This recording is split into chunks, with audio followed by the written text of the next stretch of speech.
To respond to that, Pankaj Sharma, I think that's a very important point he's making. He says that there may be a private aspect to some of these letters, but this is all part of who Pandit Nehru was. He was, at the end of the day, the first Prime Minister of India. Whether we're talking about Kashmir, whether we're talking about other decisions, what is the role pre-independence and post-independence that that was there as far as decision making is concerned, and what really happened into those decisions? All of these are things that historians can glean out of those letters.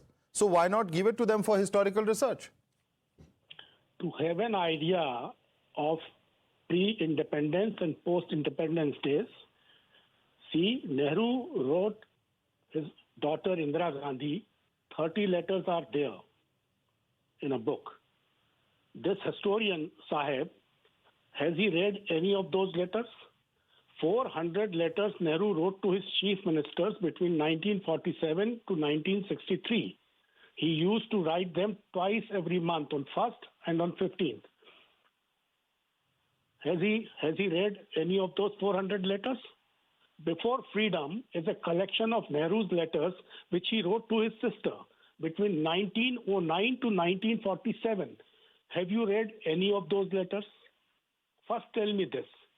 Letters to his daughter, letters to his sister, letters to his chief ministers.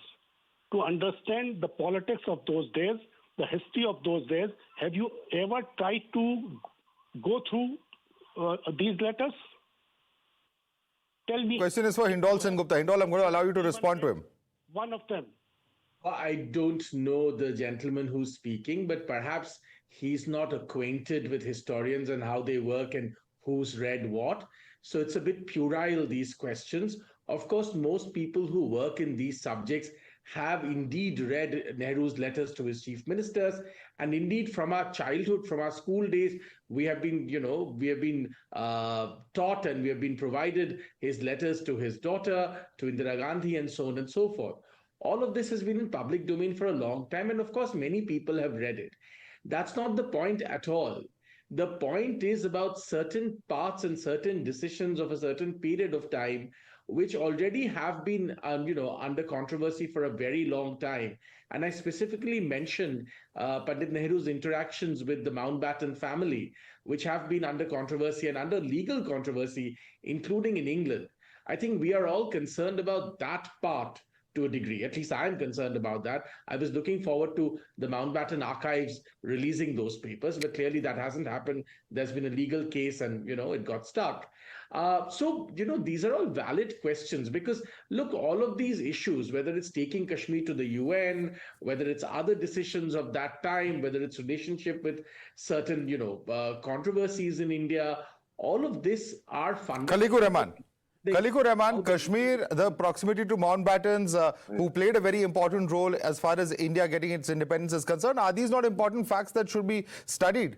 51 cartons is a lot of material. See, when it comes to Nehruji's letters, the historians, I think, should know, and before actually sitting on the channel, should come prepared, and then they should know what Nehruji's stand was there on Kashmir. They should know what Nehruji's stand was there on the other issues. Sir, if you don't give them the letters to research, how are they? I mean, they will read what's there in the public domain. But why should they not have access to these 51 cartons?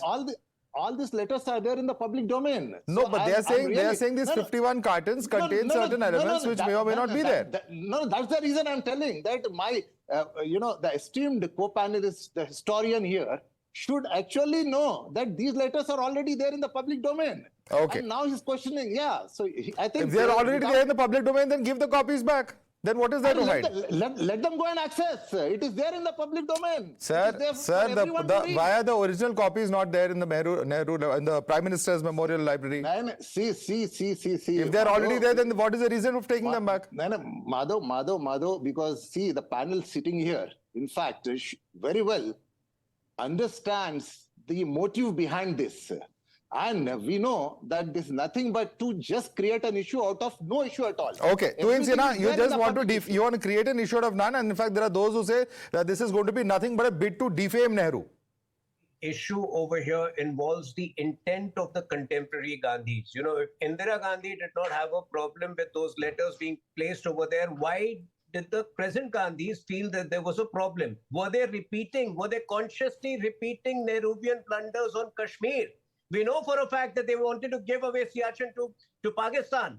It was circumvented by the Indian Army. We know for a fact that they were compromised on China. We still don't know their 2008 MOU. Were they repeating the Nehruvian blunders on China and Kashmir, and consciously so? And was it their guilt which made them withdraw those letters? I think that is the bigger question. We'll have to leave it there. Many questions indeed. In fact, Tuhin Sinha, Hindol Sengupta, Pankaj Sharma and Khaliqur Rahman, I'd like to thank all of you for joining us this evening.